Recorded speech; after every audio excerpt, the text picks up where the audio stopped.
보겠습니다. 마태복음 16장 13절서부터 16절까지 또 요한복음 1장 12절 우리 오늘 보겠습니다. 제가 봉독해 오리겠습니다. 마태복음 16장 13절서부터 16절입니다. 예수께서 가이사랴 빌립보 지방에 이르러 제자들에게 물어 가라사대 사람들이 인자를 누구라 하느냐 가로되 더러는 세례 요한 더러는 엘리야 어떤 이는 예레미야나 선지자 중에 하나라 하나이다. 가라사대 너희는 나를 누구라 하느냐 시몬 베드로가 대답하여 가로되 주는 그리스도시요 살아계신 하나님의 아들이시니이다. 요한복음 또 1장 12절 제가 봉독하겠습니다. 영접하는 자 곧 그 이름을 믿는 자들에게는 하나님의 자녀가 되는 권세를 주셨으니 오늘 두 군데를 읽었는데 이거는 무엇을 뜻합니까? 지금 신분을 말씀하고 있습니다. 신분. 사람들은 Who are you? 그러고 물어보면 보통 뭐라고 대답합니까? 너는 누구냐? 라고 물어보면 뭐 자기 이름을 대죠. 근데 그거는 예수님께서 다른 사람들은 예수님을 갖다가 뭐 엘리야나 뭐 이 진짜 세례 요한이나 예레미야나 선지자 중에 하나라고 알았잖아요. 근데 그러니까 너희들은 나를 누구라느냐? Who do you say I am? 그 너희들은 나를 누구라고 생각하느냐? 그러니까 베드로가 말하죠. 주는 그리스도십니다. 우리가 기다리고 기다리던 메시아입니다. 그러니까는 칭찬하죠. 아, 이건 네가 안 게 아니라 하늘에 계신 내 아버지께서 너한테 알게 하셨다. 우리가 신분이 중요합니다. 우리 손주딸에게 너 누구냐? Who are you? 그리고 물어봤더니 I'm Eleanor. 그리고 이름을 대기하더라고요. 그러니까 이름, 그건 네 이름이지. 너 누구를 영접했는데? 그건 생각을 하다가 하나님의 자녀 그러더라고요. 우리가 내가 누군지 알아야 돼요. 내가 누군지. 우리가 예수님을 구세주로 영접한 사람은 하나님의 자녀예요. 누구든지 예수님이 나의 구세주라고 내 마음의 문을 열고 영접하면 하나님의 자녀가 되는 거예요. 그러니까 예수님이 구세주라는 거, 그리스도라는 거, 그것을 마음으로 믿고 마음을 열고 영접하면 하나님의 자녀가 되는 거예요. 그것을 많은 사람들이 모르고 있는 거죠. 자기가 예수님을 영접해도 하나님의 자녀가 됐다는 거를. 그러면 그것을 확실하게 아는 사람은 Who are you? 하고 물어볼 때 나는 하나님의 자녀다라고 얘기를 해야 돼요. 그래 하나님의 자녀한테 또 주어진 축복도 엄청나게 많은데 그걸 모르잖아요. 하나님의 자녀에게 주는 권세가 있어요. 뭐예요? 여기 보여요. 영접하는 자 곧 그 이름을 믿는 자들에게는 하나님의 자녀가 되는 권세를 주셨는데 그 하나님의 자녀는 어마어마한 권세를 가졌어요. 예수님이 뭐라고 얘기하세요? 마태복음 28장에 하늘과 땅의 모든 권세를 내게 주셨다. 그러니까 너희는 가서 모든 족속으로 제자를 삼아서 아버지와 아들과 성령의 이름으로 세례를 주라. 그리고 내가 너희가 가르친 모든 것을 지키게 하라. 가르쳐서 지키게 하라 그랬잖아요. 예수님께서 가지신 그 권세를 우리에게도 주신 거예요. 바로 그분이 성령으로 우리 안에 와 계시니까. 예수님께서 살아계실 때 산에 올라가니까 제자들이 따라오르죠. 자기가 원하는 자들을 부르셨으니까 나왔어요. 그 제자들이. 그래서 함께 전도도 하며 귀신을 내어 쫓는 권세도 주셨다 그랬어요. 우리가 이 씨 뿌리는 비유를 이렇게 쭉 들어서 설명을 하셨죠. 예수님께서. 그러니까 씨가 돌짝밭에도 떨어지고 진짜로 가시나무 떨기 아래도 떨어지고 옥토에도 떨어지고 그러잖아요. 그러니까 옥토에 떨어지니까 어떻게 돼요? 수많은 열매를 맺은 거죠. 그렇게 설명을 해 주시는 거예요. 지금 세상을 한번 보세요. 이 하나님을 대적하는 그런 얼마나 많은 법들이 만들어지고 있어요. 동성애 합법화를 벌써 했죠? 그것이 어디까지 가요? 지금 올림픽까지 가갖고 여성 여권만 갖고 있으면 여성이라고 그러는 거예요. 이게 바로 이게 지금 하나님을 대적하는 그런 법을 막 만들고 있는 거죠. 하나님께서는요, 이 세상을 이처럼 사랑하사 독생자 예수 그리스도 이 땅에 보내주셨어요. 마귀의 종날이 타고 말고 진짜 하나님의 자녀 되라고. 요한복음 5장에 보면 뭐래요? 내 말을 듣고 또 나 보내신 이를 믿는 자는 영생을 얻었고 심판에 이르지 아니하니 사망에서 생명으로 옮겼다고 그랬어요. 그러니까 하나님의 자녀가 됐다는 얘기는 사망에서 생명으로 옮긴 거예요. 요한복음 5장 39절에 보면요, 너희가 성경에서 영생을 얻는 줄 생각하고 성경을 상고하거니와 이 성경이 곧 나에 대해서 증거하는 것이로다. 내 아버지의 뜻은, 하나님의 뜻은요, 아들을 보고 믿는 자마다 영생을 얻는 이것이니 마지막 날에 다시 살리는 것이다. 여러분, 하나님의 자녀가 됐다는 것은 바로 이 영생을 얻은 거예요. 제자들도 그랬잖아요. 제자들이 많은 사람이 예수님 따라다니다가 이제 다 가버리니까 제자들한테도 물어보죠. 너희도 가겠느냐? 그러니까 뭐라 그래요? 영생의 말씀이 계심에 우리가 네게로 가오니까. 그렇게 고백하잖아요. 요한복음 20장 31절에도 오직 이것을 기록하면 너희로 예수께서 하나님의 아들 그리스도이심을 믿게 하려 하며 또 너희로 믿고 그 이름을 힘입어 생명을 얻게 하려 합니다. 호세아서에도요 1장 10절에 보면 전에 저희에게 이르기를 너희는 내 백성이 아니라 한 그곳에서 저희에게 이르기를 너희는 사신 하나님의 자녀라 할 것이다 그랬어요.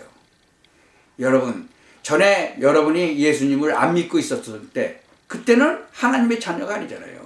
지금 예수님을 믿은 사람은, 영접한 사람은 하나님의 자녀란 말이죠. 이 요한복음 11장 52절에 보면 그 민족만 위할 뿐 아니라 흩어진 하나님의 자녀를 모아 하나가 되게 하기 위하여 예수님이 자기가 죽으실 것을 미리 말합니다. 하나님의 자녀를 다 모아가지고 하나가 되게 하라고. 구원시키시려고. 로마서 8장에도 보면요, 성령이 친히 우리 영으로 더불어 우리가 하나님의 자녀인 것을 증거하시나니 자녀임은 또한 후사, 곧 하나님의 후사요 그리스도와 함께한 후사니 우리가 그와 함께 영광을 받기 위하여 고난도 함께 받아야 될 것이다. 뭐요? 영광을 받기 위해서 고난도 함께 받을 수도 있다는 거죠. 하나님의 자녀면 하나님의 후사가 되는 거예요. 그리스도와 함께한 후사니까 그리스도께서 영광 받으신 것처럼 우리도 고난도 함께 받을 수도 있다는 거죠. 하나님의 흠없는 자녀로 세상에서 그들 가운데 빛들로 나타낸다고 했어요. 우리가 아버지께서 어떠한 사랑을 우리에게 주사 하나님의 자녀라 일컬음을 얻게 하셨는지 우리가 그러하도다. 요한일서 3장에 보면. 이러므로 하나님의 자녀들과 마귀의 자들이 나타나나니 무릇 의를 행치 아니하는 자나 또는 그 형제를 사랑치 아니하는 자는 하나님께 속하지 아니하였다 그랬어요. 여러분, 그러니까 하나님은 사랑이시라고 그랬잖아요. 서로 사랑하라. 그 형제를 사랑하지 못하는 사람은 하나님께 속하지 아니한다고 그랬어요. 하물며 자기 자녀를 또 자기 부인을, 자기 남편을 미워하고 사랑하지 않는다면 그건 하나님께 속한 게 아니라는 거죠.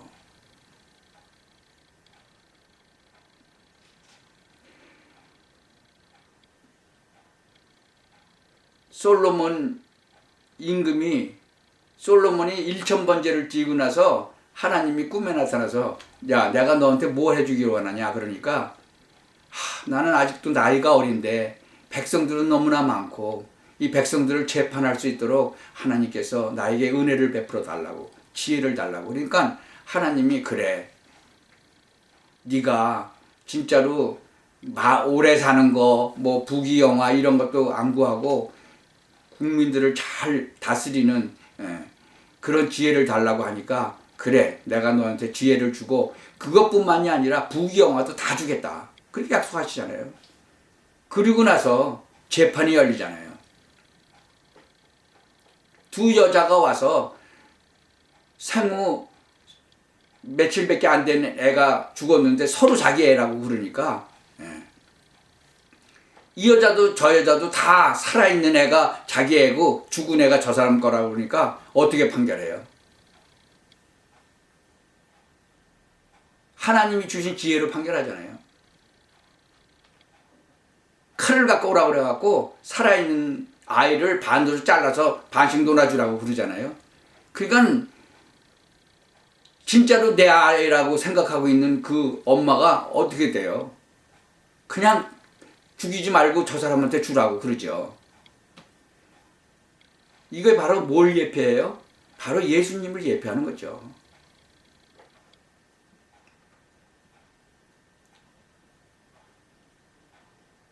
어떻게 결론이 돼요? 아유, 죽이지 말고 저 사람한테 그냥 주라고, 저 여자한테 주라고 한 그 사람이 부모잖아요. 바로 그 예수님이 그래서 우리 대신 죽으시잖아요. 우리의 죄를 대신해서 죽으시잖아요.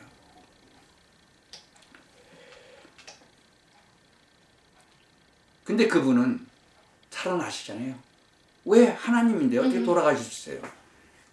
부활하셔서 우리에게 다시 오신다고 약속하시잖아요. 우리가 하나님을 사랑하고 그의 계명을 지킬 때에 우리가 하나님의 자녀 사랑하는 줄을 아느니라.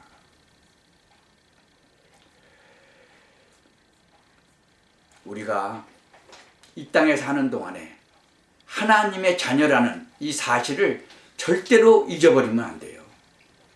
그러면 하나님의 자녀에게 준 놀라운 축복과 권세들이 있는데 그것을 이 땅에 사는 동안에 마음껏 우리가 누리고 증거하고 그런 삶을 살아야 되는 거예요. 그러기 위해서는 고난도 받을 수도 있다는 거죠. 그러니까 예수님의 제자들이 매를 맞아도 불평하지 않고 당연하다. 그러고 지나가잖아요. 우리는 어때요? 우리는 뭐 조금만 고난 받으면 뭐 하나님이 계십니까? 안 계십니까? 이러고 막 따지고 덤지고 들고 그러죠. 내 기도대로 뭐 응답이 안 오면 막 뭐 하나님한테 불평하고. 여러분들이 하나님의 자녀라면 그 확신을 가진다면 이 세상에 살아가면서 항상 감사, 항상 기뻐하고 감사하고 증거하는 그런 삶을 살 수 있게 되는 거예요. 이것이 확실하지가 않으면 입에서 불평, 불만 이런 것만 나오게 돼 있는 거죠.